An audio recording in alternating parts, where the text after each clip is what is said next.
Assalamualaikum warahmatullahi wabarakatuh. Selamat pagi anak-anak. Gimana kabarnya? Sehat semua ya? Alhamdulillah kalau sehat semua.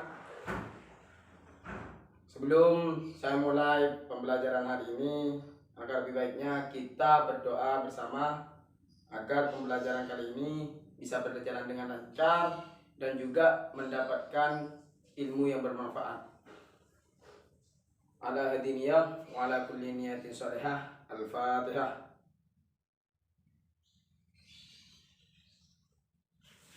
Oke, di sini saya akan meneruskan atau melanjutkan materi yang sudah kita pelajari minggu yang lalu. Apakah masih ada yang ingat tentang pelajaran manajemen? Oke, alhamdulillah kalau ada yang ingat, masih ingat. Di sini sekarang kita belajar tentang kerjasama ekonomi internasional. Apa sih pengertian ekonomi kerjasama ekonomi internasional? Mungkin dari anak-anak di sini ada yang tahu?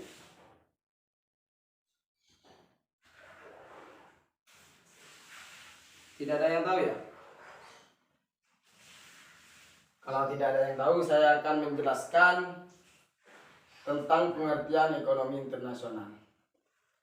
Pengertian kerjasama ekonomi internasional adalah suatu kerjasama dalam bidang ekonomi dan dilakukan oleh suatu negara yang lain dengan negara yang lain yang saling menguntungkan. Artinya, kerjasama ekonomi internasional ini bisa dilakukan oleh satu negara dengan yang lain, tetapi di dalamnya itu harus dua-duanya mendapatkan keuntungan. Paham ya? Oke, kalau sudah paham, saya lanjut. Yang kedua yaitu manfaat kerjasama ekonomi internasional. Ada beberapa manfaat kerjasama ekonomi internasional. Yang pertama yaitu meningkatkan pendapatan negara. Artinya ketika negara itu sudah melakukan kerjasama dengan negara lain, maka di situ negara itu akan mendapatkan suatu pendapatan atau meningkatkan pendapatan di dalam negerinya, baik berupa ekonomi ataupun pendapatan yang bersifat politik ataupun yang lain. Yang kedua yaitu manfaatnya bisa menjaga kestabilan harga dalam negeri. Menjaga kestabilan harga dalam negeri. Jelas, ketika satu negara itu melakukan kerjasama dengan negara lain, pasti akan menjaga kestabilan harga, karena kerjasama yang dilakukan itu bukan hanya kerjasama dalam segi politik, tetapi melainkan dalam segi perekonomian. Pasti itu. Yang ketiga yaitu memperluas ketersediaan lapangan kerja. Artinya ketika suatu negara itu melakukan kerjasama dengan negara lain, akan memperluas suatu pekerjaan ataupun lapangan pekerjaan di dalam negerinya ataupun di luar negerinya terhadap masyarakat yang ada di negeri itu. Contoh kecilnya gini, Indonesia itu melakukan kerjasama dengan Malaysia. Otomatis sekarang kita analisis bahwasanya banyak TKI dari Indonesia yang Malaysia itu sudah memperluas lapangan pekerjaan bagi masyarakat.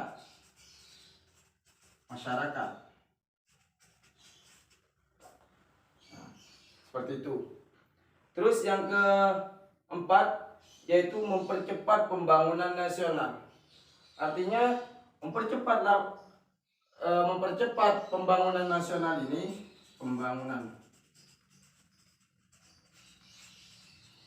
ketika sudah melakukan kerjasama akan meningkatkan pendapatan. Jelas akan berkesinambungan dengan pembangunan. Ketika pendapatannya sudah stabil dan sudah mendapatkan peningkatan dalam pendapatan dan juga keuangan yang ada di dalam negeri itu sudah stabil, akan mendapatkan suatu percepatan pembangunan di suatu negara itu. Seperti itu. Terus yang selanjutnya yaitu alih teknologi. Apa sih alih teknologi itu? Ada yang tahu? Tidak ada yang tahu ya. Jadi alih teknologi ini adalah manfaat ketika negara itu bekerja sama dengan negara lain. Contoh kecilnya, seumpama Indonesia kerjasama dengan Cina atau Jepang.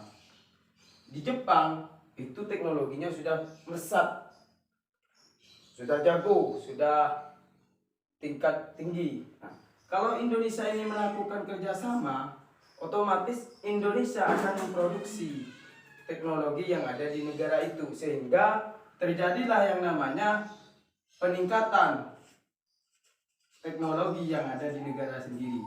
Seperti itu. Terus sebelum saya lanjutkan, apakah ada yang belum paham ataupun yang ingin ditanyakan tentang manfaat kerjasama ekonomi internasional? Tidak ada ya? Sudah paham semua ya? Oke, kalau sudah paham semua, saya lanjut. Yang ketiga yaitu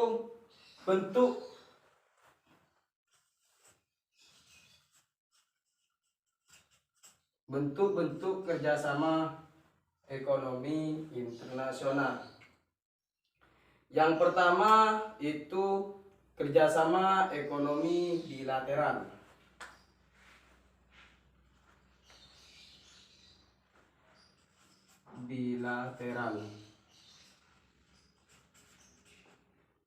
Apa sih kerjasama ekonomi bilateral? Kerjasama ekonomi bilateral ini adalah kerjasama yang dilakukan oleh dua negara dan di dalamnya itu mempunyai perjanjian saling menguntungkan. Baik kerjasama dalam perkebunan, melakukan kerjasama dalam perekonomian, itu hanya dilakukan dua orang. Contoh kecilnya seperti Indonesia kerjasama dengan Amerika, Indonesia kerjasama dengan Malaysia. Oke, lanjut. Kerjasama yang kedua yaitu kerjasama ekonomi regional. Kerjasama ekonomi regional ini adalah kerjasama yang dilakukan oleh beberapa negara, tetapi di situ memiliki kawasan tertentu. Contohnya Indonesia bekerja sama dengan Eropa, Indonesia bekerja sama dengan Amerika, Indonesia bekerja sama dengan Malaysia, Indonesia bekerja sama dengan Brasil. Nah, itu tidak berbicara berapa negara yang bekerja sama, tetapi berbicara tentang wilayah yang ada di negara itu, yang ditempati oleh negara itu. Seperti itu. Yang selanjutnya yaitu kerjasama multilateral atau yang disebut dengan internasional.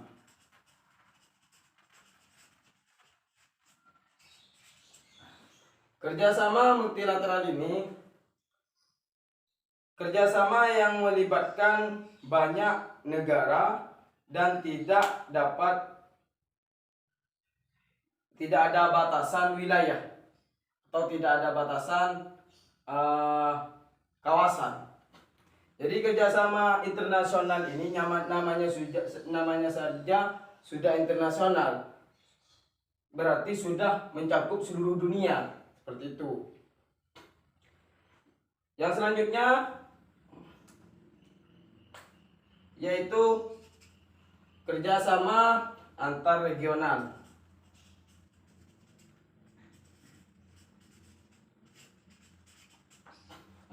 Kerjasama yang dilakukan oleh dua negara dan juga ini berbeda dengan bertolak belakang, bukan berbeda tapi bertolak belakang dengan regional. Kalau regional itu ada batasan kawasan, tetapi kalau antar regional itu tidak melibatkan antar kawasan. Ini bisa dikatakan bebas, negara itu memilih kerjasama dengan negara lain itu bebas, tapi dengan catatan hanya 2 negara yang bekerjasama di situ.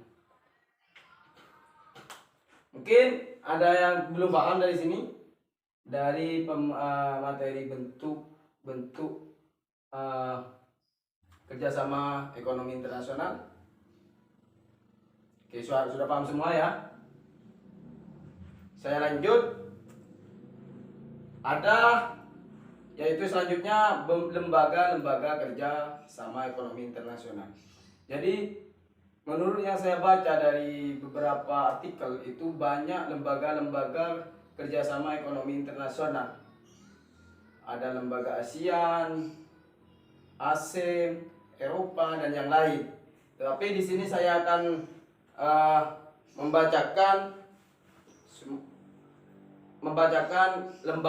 salah satu lembaga yang melakukan kerjasama internasional. Yang pertama yaitu ASEAN, Association of Southeast Asian, atau Persatuan Negara-Negara Asia Tenggara.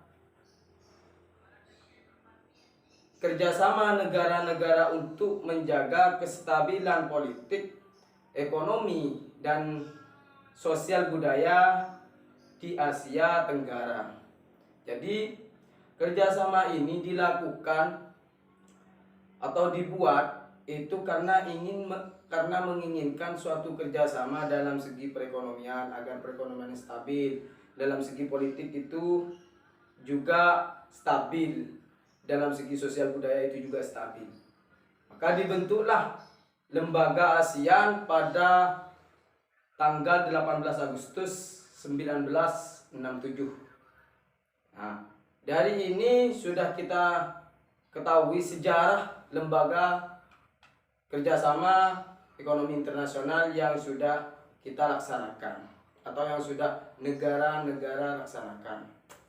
Yang selanjutnya saya mengambil 2 ya. Yang selanjutnya yaitu ASEAN, Asia European Meeting ASEM, yang berdiri pada tahun 1996, merupakan forum kerjasama negara Asia dan Eropa. Artinya ASEM ini adalah suatu forum kerjasama negara Asia dengan negara Eropa untuk memelihara perdamaian global agar 2 negara ini antara Asia dan Eropa tidak terjadi konflik seperti itu, dan juga menjaga kemakmuran yang bertujuan untuk memajukan kegiatan perdagangan dan investasi lebih besar antara 2 kawasan. Oke, cuman itu materi yang dapat Bapak sampaikan kepada anak-anak yang di sini. Mungkin dari lembaga kerjasama ada yang belum mengerti, coba nanti dilihat di artikel-artikel yang ada di Google ya, di Google. Oke. Ada yang belum paham tentang materi kerjasama ekonomi internasional? Paham semua ya? Alhamdulillah kalau sudah paham semua. Jadi saya tidak akan memberikan suatu PR ataupun yang lain bagi teman-teman yang ada di sini. Saya menginginkan hanya kefahaman bagi anak-anak yang di sini tentang kerjasama ekonomi internasional. Agar kenapa? Agar kita itu bisa mengetahui negara kita itu, negara Indonesia itu kerjasamanya itu dalam bentuk apa sih? Nah, dalam bentuk apa? Dan juga bagaimana kerjasama Indonesia itu, apakah sudah membaik atau tidak, itu nanti kita analisis bareng seperti itu. Mungkin hanya itu yang dapat saya berikan kepada anak-anak yang di sini. Terus kesimpulan dari materi ini, kerjasama ekonomi internasional itu adalah suatu bentuk bagaimana untuk memajukan suatu negara itu. Karena ketika negara itu tidak mempunyai kerjasama dengan negara lain, maka di situ negara itu akan menjadi negara yang tidak akan maju atau tidak akan berkembang, karena tidak mempunyai relasi-relasi dengan negara-negara lain untuk memajukan negaranya sendiri. Jadi pentinglah kerjasama ekonomi internasional ini kita pelajari. Takutnya di antara kalian yang ada di sini, semoga saja ya, nanti akan menjadi sosok pemimpin di negara kita. Maka kita tidak akan bingung untuk belajar kembali, belajar tentang kerjasama, melainkan kita hanya ingin merevisi atau mengulang kembali pembelajaran yang kita pelajari pada saat ini. Mungkin hanya itu yang dapat saya sampaikan. Semoga pembelajaran ini bisa memberikan suatu manfaat yang besar bagi kita semua, dan juga pembelajaran ini bisa menjadikan kalian bertambah dalam segi keilmuannya. Mungkin hanya itu yang dapat saya sampaikan. Akhirul kalam. Wassalamualaikum warahmatullahi wabarakatuh.